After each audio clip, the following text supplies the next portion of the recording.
gaat het met jullie? This is Welsh ASMR 82. Hey, how you doing? Vanavond ga ik een beetje Nederlands leren met dit boek. Dutch in 3 months. 3.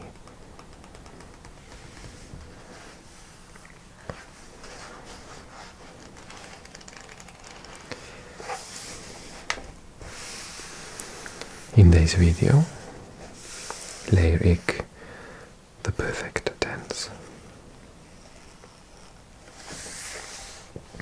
I love grammar. So this is perfect for me. But this whole book is just basically grammar. And I particularly like tenses. I would have struggled studying Spanish in university had I not liked tenses, because those of you who have learned a bit of Spanish would know that there are so many tenses in Spanish. And that's why I always found the perfect tense a bit weird, because I did Spanish, not German or Italian. And my French was only, at the time of university, my French was only like okay-ish. So they all tend to be languages in which you heavily rely on the perfect tense, particularly in the spoken language. I appreciate that in Dutch there is an imperfect tense, and you do use it, like you'd use zijn and hebben in speech. You'd say ik was, ik had, but the other verbs you tend to avoid in spoken, and you just use the perfect. To Hispanist, that's really weird. So it took a while to get my head around it. However, do you want to say, for example, I have taken a photograph, I took a photograph, in a way I was taking a photograph. It's just all in Dutch. Ik heb een foto gemaakt. So, let's look at the rules then and remind ourselves. The perfect tense consists of an auxiliary verb, either hebben or zijn, and a past participle. For example, ik heb gemaakt. I have made, or I made. The auxiliary verb is in the present tense and its form depends on the subject of the sentence.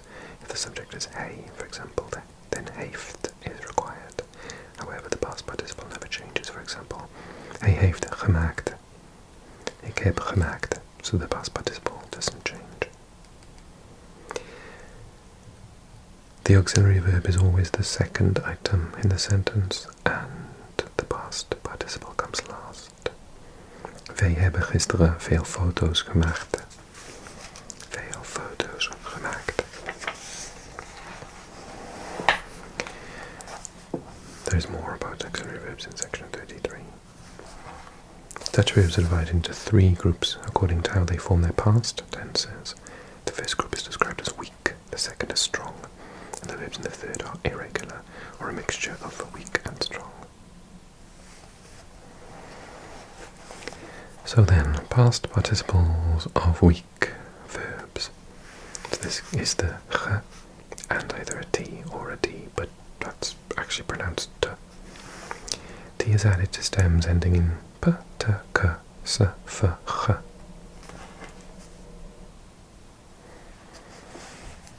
Let's look at some examples of them. So, P, T, K, S, F, G. Hopen, gehoopt, praten, gepraat, koken, gekookt, missen, gemist, blaffen, I didn't know that verb, bark, blaffen, geblaft, koegen, gekocht. And then you memorize the mnemonic to kofschip. It's a kind of sailing ship, and it contains all the consonants which are followed by T. So we never have 2 T's at the end, so praten is just gepraat. And then all other weak verbs add D to the stem, for example, bouwen, gebouwd, horen, gehoord, bellen, gebeld, branden, gebrand. In this case a second D is not added. So remember the D and D are both pronounced D at the end of a word, so the difference is only in the spelling.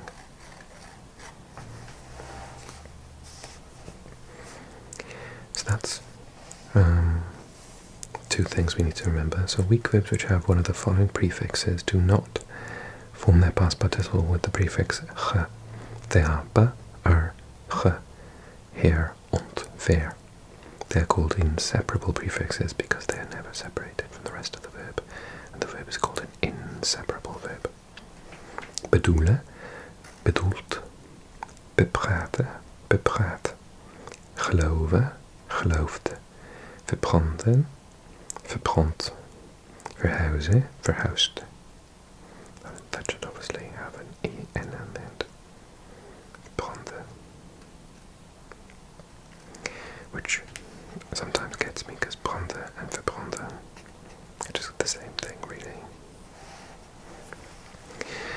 Because of the absence of the prefix ge, which is usually assigned the past participle, inseparable verbs with a stem or reading ending in T or D have a past participle which is identical in form to the stem.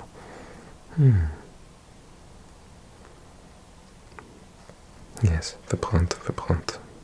I get you. Bepraat, bepraat.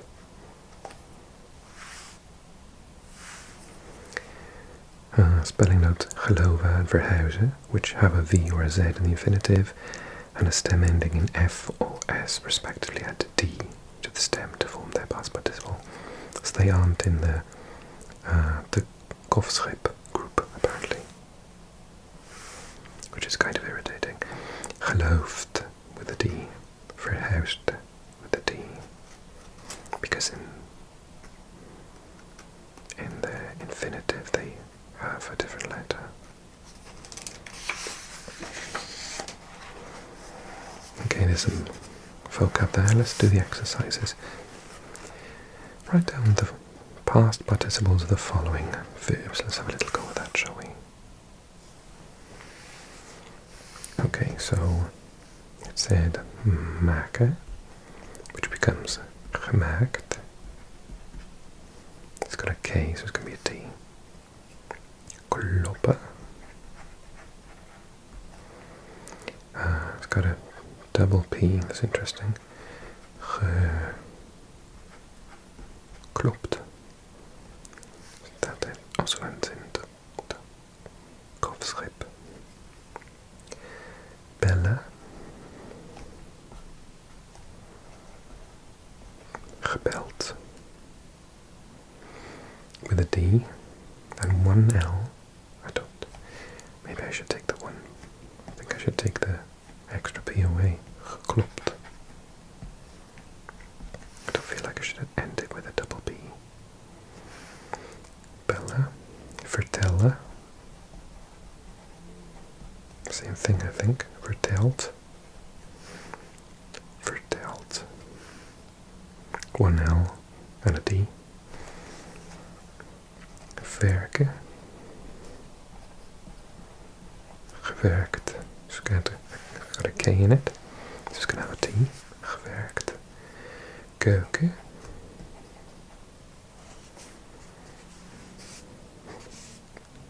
I got a little fly trying to infiltrate the lesson. Gekeukt. But with a double O, I feel. And a T. This has got a long sound, isn't it? Keuk. Keuken. Gekeukt.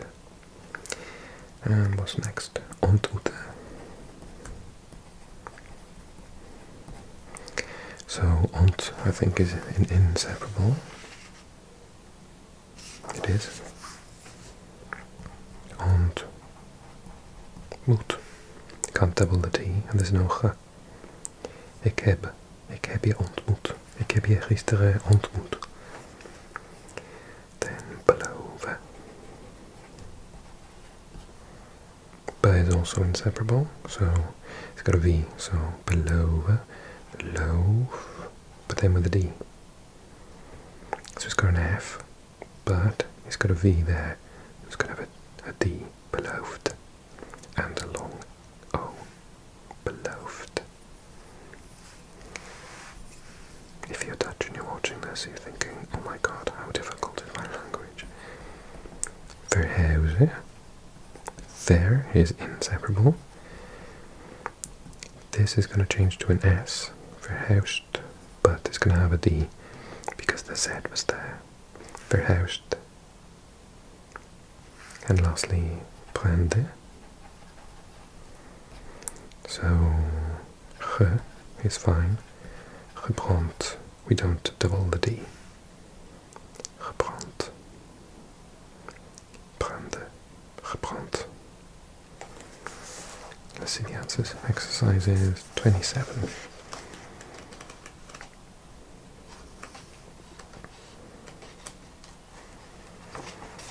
Gemaakt, geklopt, 1 P en 1 T. Gebeld, verteld, gewerkt, gekookt, 2 O's. Ontmoet, beloofd, with an F and a D. Verhuisd, with an S and a D. Gebrand, with 1 D. I got it right. Okay, next one, I'm not going to write it down. It says translate the following sentences into English. Ze heeft gisteren een foto van het huis gemaakt. She took a photo of the house yesterday. We hebben over alles gepraat. We spoke about everything. Mijn broer heeft vanavond gekookt.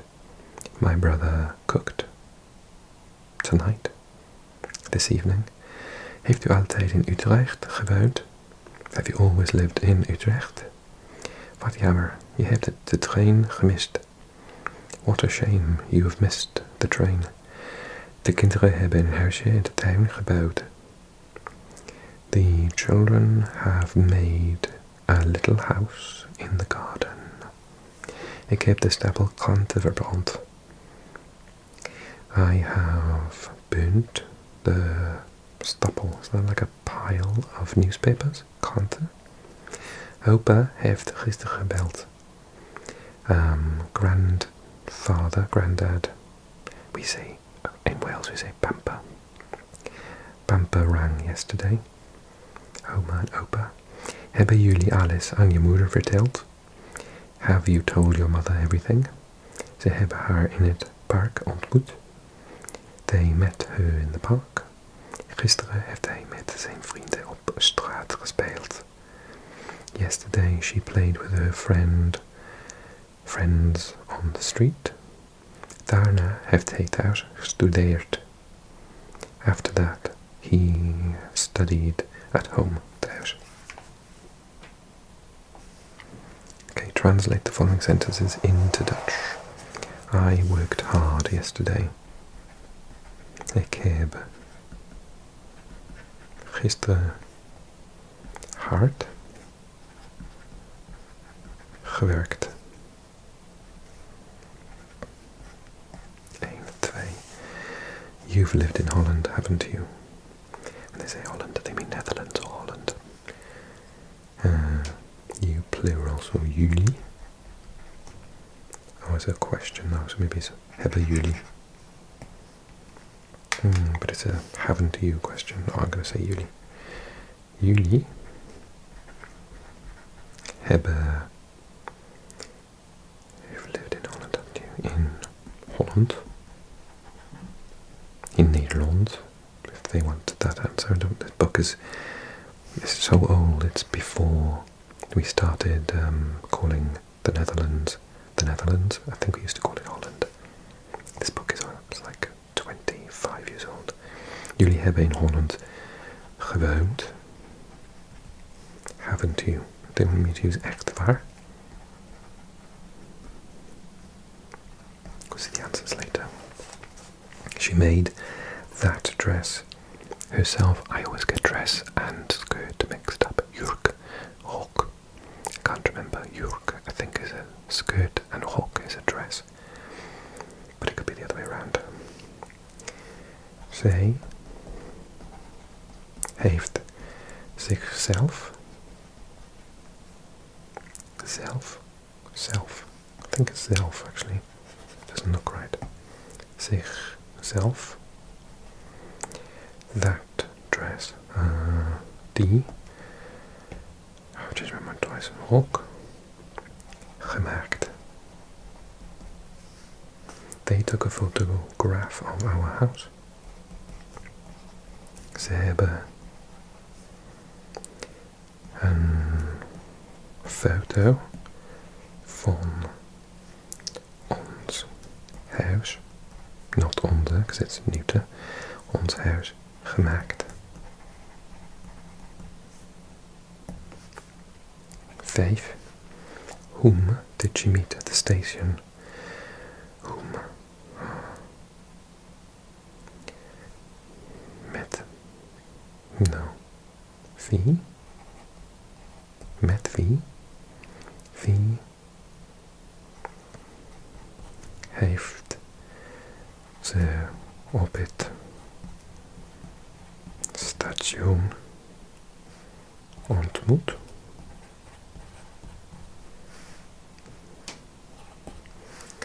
6. I was amazed. Ik was. See, now this is where I'm saying was. Ik was verbaasd.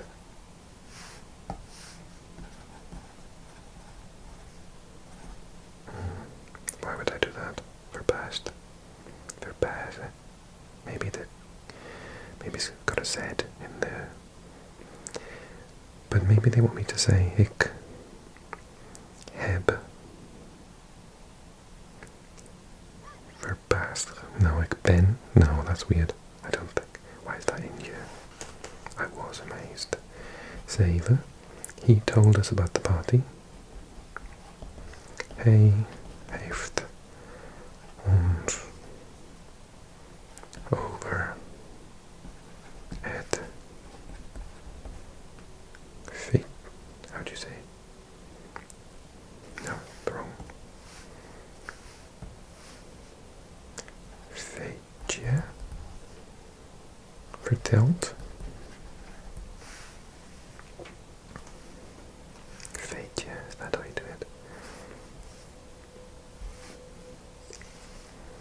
8. Have you heard anything about it?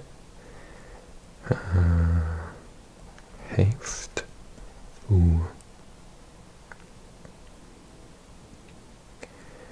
now I want to say erover because you can't say overhead. Heeft u, but that seems a bit tricky grammar for this early in the book. Heeft u erover. Have you heard anything? Heeft u erover. Oh gosh, this is quite hard. Maybe I'm trying to be too complicated.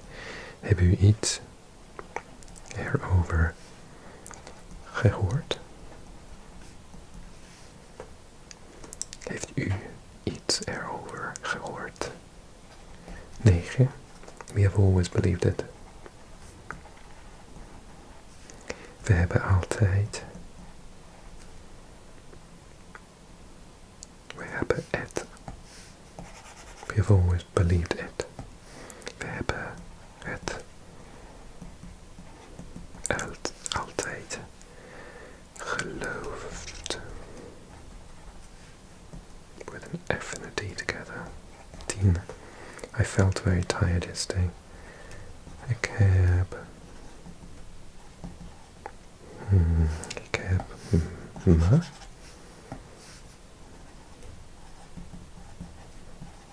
gisteren very tired, erg moe, te veel gevoeld. No, not with the D. Gevoeld. We'll find out about that one. Some of them are quite tricky. It started off really easy and then they went like much harder. Okay, so 29.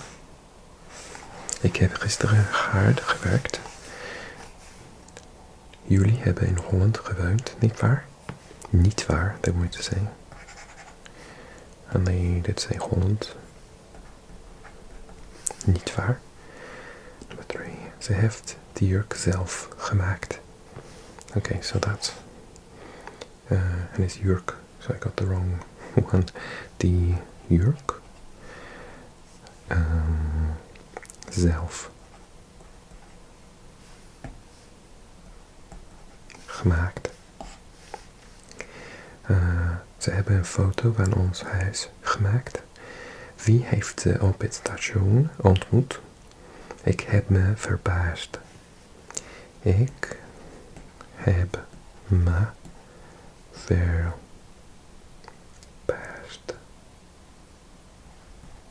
But the spelling is correct. Hij heeft ons over het feest verteld. Feestje, I think is okay. Feestje verteld. Heeft u er iets over? Okay, see, even I got it wrong, but I knew there was something going to happen with them. The whole that air business that we've got in Dutch, which is so hard. Heb u er iets over gehoord? That's very tricky for this early in the book. We hebben het altijd geloofd. Correct spelling. And ik heb me gisteren erg moe gevoeld. And I apparently spelled it correctly. Awesome. I hope you enjoyed the video. If you did, do me a favor, give it a like. And I will make some more.